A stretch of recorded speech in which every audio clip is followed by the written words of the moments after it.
When the heat is on and every move matters, how do you keep your cool? Today, we're going to talk about how to manage yourself under pressure. Stay right here.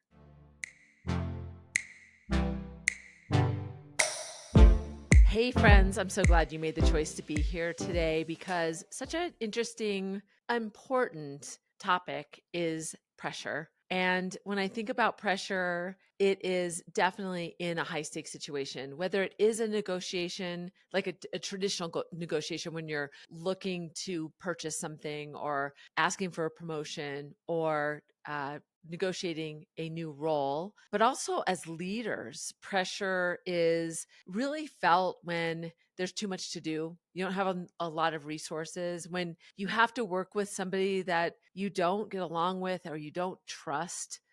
When your boss is giving you more than maybe your peers, and it doesn't feel like there's equity in terms of your responsibilities and your workload. There's a lot of contributing factors that come with stress, and it can be very personal. It can also just be, not just be, it's also related to life stresses and work and having too much to balance in everything that we do. So it shows up a lot. And sometimes just to identify it and being able to say, okay, this is a lot of stress. What's going on with me? Because in stressful situations, what often happens is we go into autopilot. And that's what happens in a negotiation. In fact, timing is used as a strategy to get the other person to make a decision quickly. We see that in at retail places where you may be making a big purchase. Maybe it's an electronics something or a big piece of furniture or something major,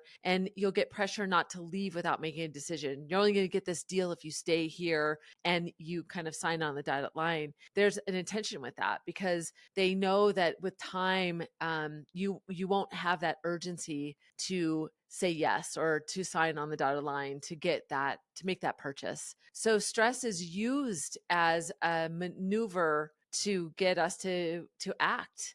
We all understand that. And sometimes stress is just put on and the people around us don't realize that applying that time frame or the lack of resources, whatever is going on around us, they don't recognize. And what I see in leaders so often, and this is backed by research, that it then gets complicated because what happens is you're not as open to hearing different perspectives, so you just go with what you want to do. You make decisions yourself. You're less collaborative with colleagues or your team because as you get pressure, and especially if it's time pressure, you just want to move forward. You just want to get it off your plate. You just want to take that thing and check it off and get it done. And it also can mean that you go to specific people on the team that you trust because you know they'll do a good job. You just don't want to have to think about, how do I coach this person through? If it takes more time for you to work with somebody else, it's easier for us. And we might become in an autopilot just to go to a certain person. And we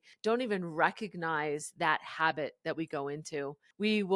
We tend to invite the certain people to meetings because the path of least resistance when a decision has to be made. How do you get the people in the room that are going to support you, that are going to see it the same way you do? So thinking about yourself under pressure and sometimes evaluating that. Sometimes we feel it in our bodies. I often try to check in with myself when I feel stress in, my stomach, in my shoulders, in my neck. If I feel that, I try to step away and figure out what are the contributing factors to that. What is the stress? Is it nerves? Where is that coming from? What can I do to change that? What can I do to shift that? And that's such a powerful way because, especially in a negotiation, the key is to be clear minded. When something is high stakes, the more clear minded you can be, the better you can address something that's unexpected in front of you, the better you can answer a question.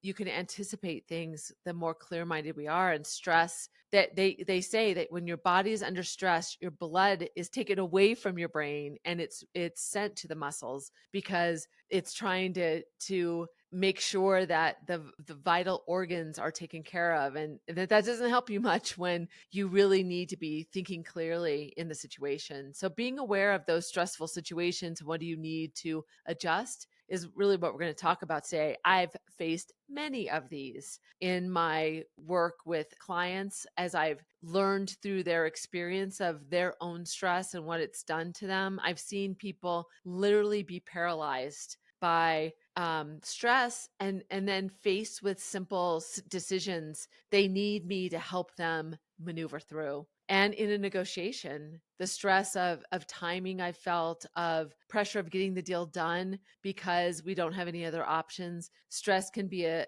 factor that doesn't allow us to get the best out of the deal.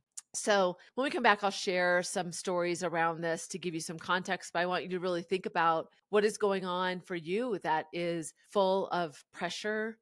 Where do you fall in a scale of how are you feeling? Are you living in a level of stress right now? And what are the contributing factors and what do you have control over? So I'll share some stories from my life. I want you to reflect on yours and then we'll go from there. So stay right here. It's me. Thought I'd tell you how excited I am about this collection of courses I have available.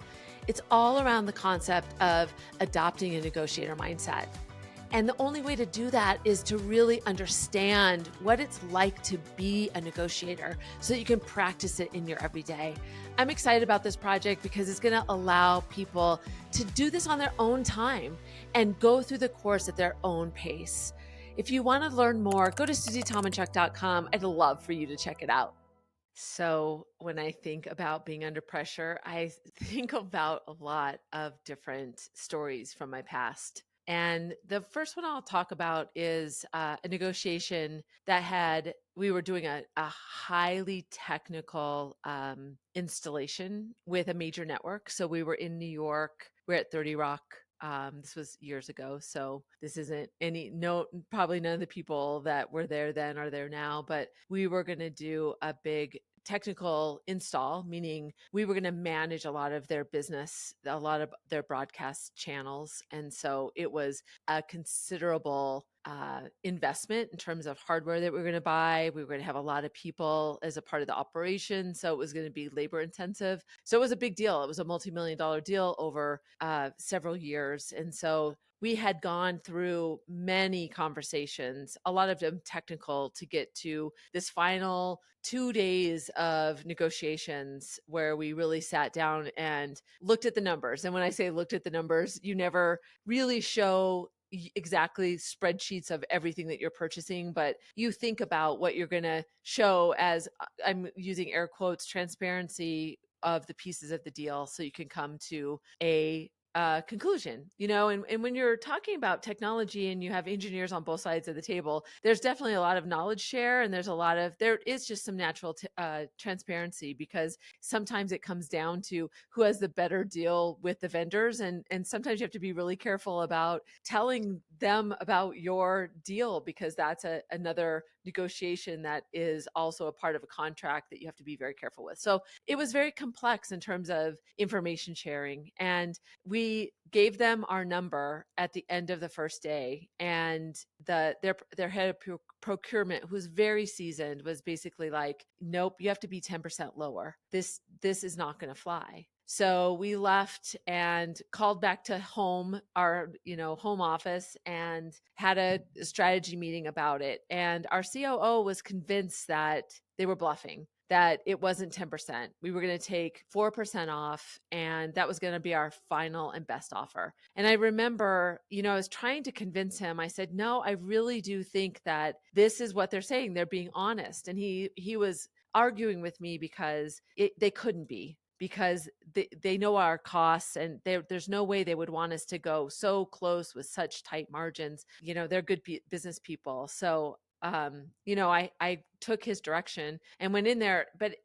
I tell you that because that makes it even more pressure, because when you don't fully believe the position that you have to take, there's a little part of you, at least for me, that when you're kind of telling a non-truth, or you have to position it in a way that you are not fully in, it makes it harder to do because you don't feel like you're being genuine. And so it's just a hard thing. You have to put yourself in the mind of, I'm doing this for the company. That was the company position. And so it was the position that we were going to take. So the next day we went and we were meeting with the procurement person that we were working with and his boss, who was a very sharp woman. And we basically gave our counter was an additional 4%. And he said, I told you, I'm being honest. It's 10%. And if you can't do that, we don't have a deal. So I guess we don't have a deal. So we walked away because our side was very clear that we were not going to go that low.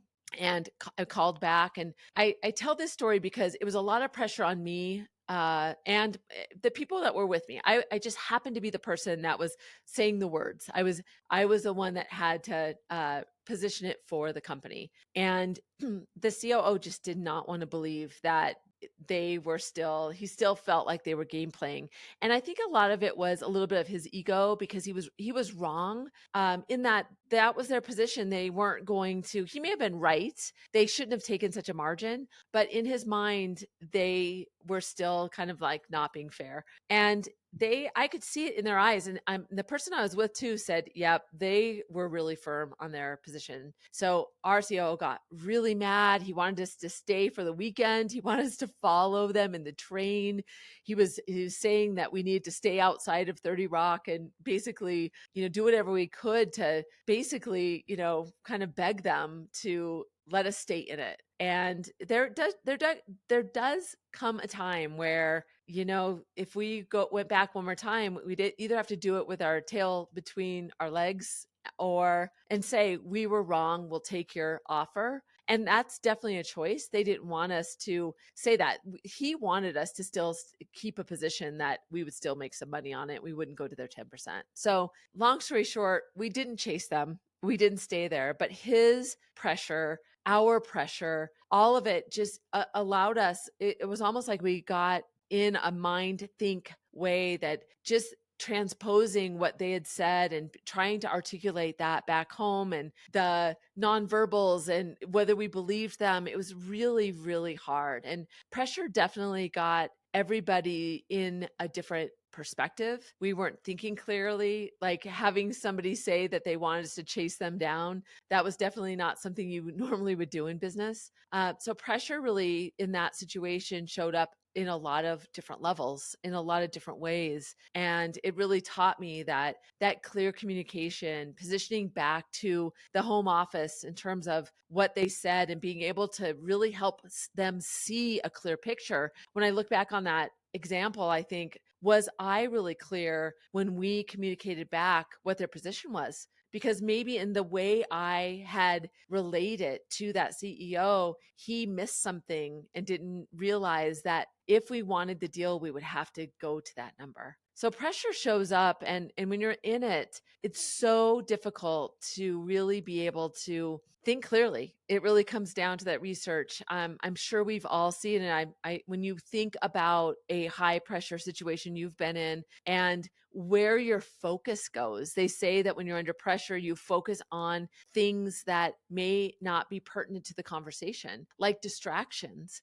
Like if all of a sudden your attention goes somewhere else, that takes away from the focus on where you should be. And when you're stressed, that often happens. So what example do you have? I'm sure in your day to day, you can think of maybe it's a person that unexpectedly challenged you on an assumption that you were pretty firm on or that you thought was pretty clear. And even getting just that challenge made you want to defend it harder than you even believed it yourself. We've all been there in that kind of situation. So thinking and being clear in a situation where you feel it, that's the first step to being like, okay, I need to zoom out. I need to get some objectivity. What can I do to see this differently, or even taking a break? Moving through pressure and going into autopilot isn't always the best way to maneuver. So when we come back, I'll share 3 tips on what to do when you identify that trigger or something that has suddenly become high stakes for you and you can feel that pressure happening. So we'll be right back. Hey, Susie here. Thought I'd pop in. I wanted to let you know I've been an executive coach for over a decade. I work with executives and they call me their silent partner because I help them increase their confidence when they're facing really difficult decisions. If you'd like to see if we're a good fit, head over to susietalmanchuck.com and fill out an application. I'd love to hear from you. Okay, so a few tips to consider. Number 1 is really preparation is paramount. In any negotiation, especially high stakes, preparation allows you to have more agility in the moment. The more that you prepare, the better equipped you'll be to manage through more objectively. You can't get rid of all those emotions, but the more you've thought about what are the questions they're going to ask, what's important to them, what are the options that I have, what are the options that they have, the more you think about that, the less you'll have any surprise come to bear that can decrease your ability to react or decrease the tendency to react and go into a fight or flight situation. It allows you to anticipate what might happen, and that's so important so that you can keep yourself calm, you can have thought through all the things that you are going to do,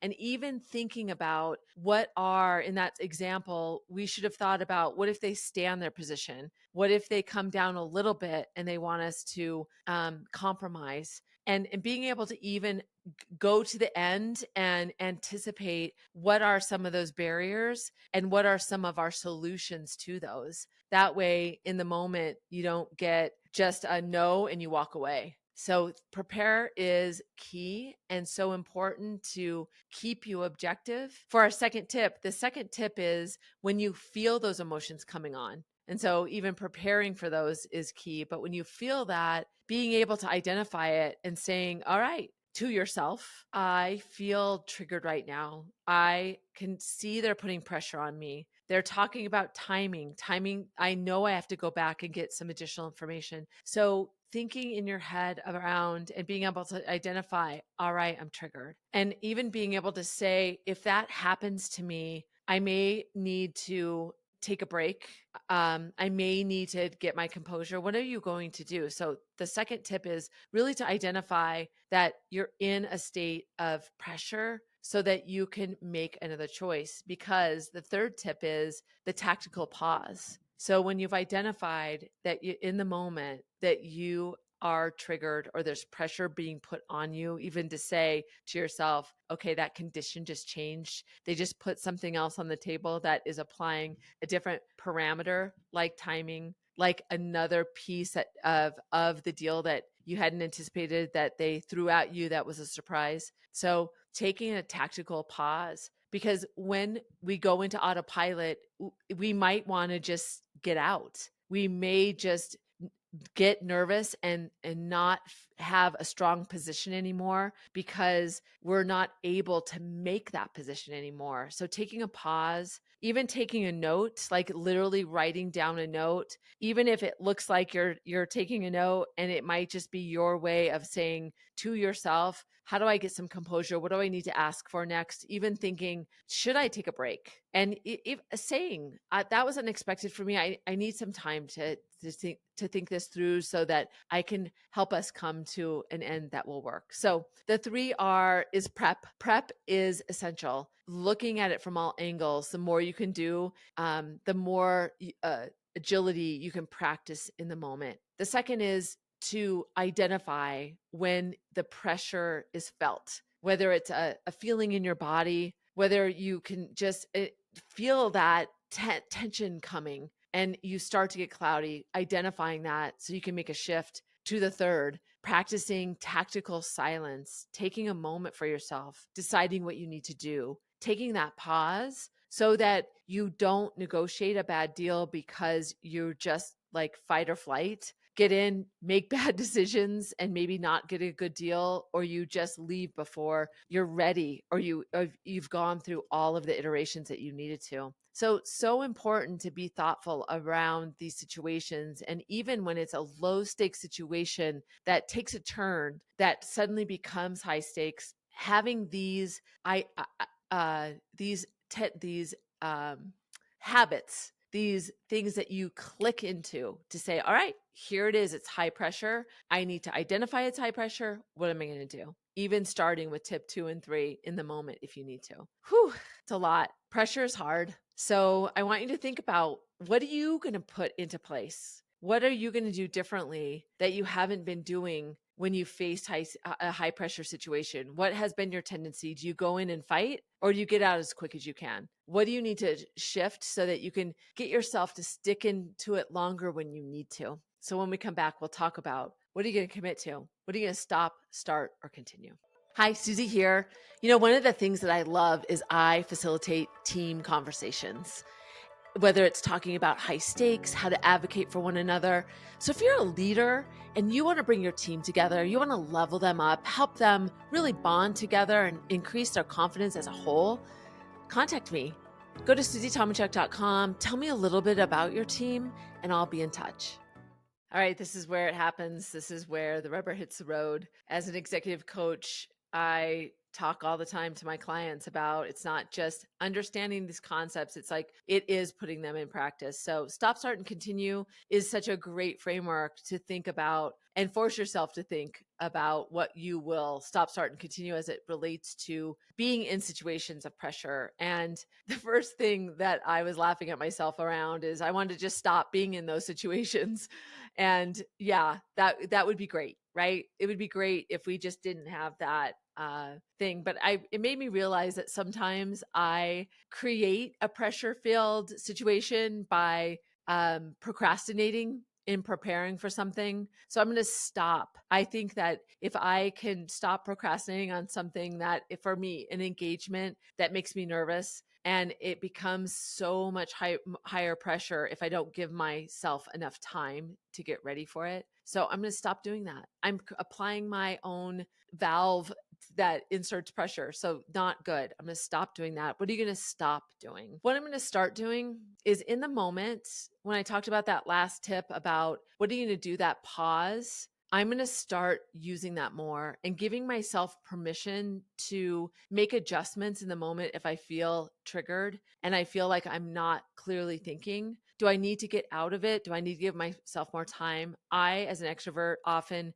want to troubleshoot out loud with the other person, and that's not always the best solution. So I'm going to start really being mindful about, how do I maneuver in the right way? And then continue. Preparation is key. And the more you can think about, and I would just, if the higher the stakes something is, the more time you should spend really preparing, thinking about how am I going to handle the pressure? Am I going to feel the pressure in the moment? Even anticipating those things can help you self-identify and say, okay, here it is. I knew it was going to be pressure filled. Doesn't mean I get a run. It means I'm going to move through. So what are you going to continue doing? What have you been doing well that you need to continue to do? Really challenge yourself. How are you going to change tomorrow what you're doing to face these pressure-filled situations that we face all the time? So I appreciate that you were here.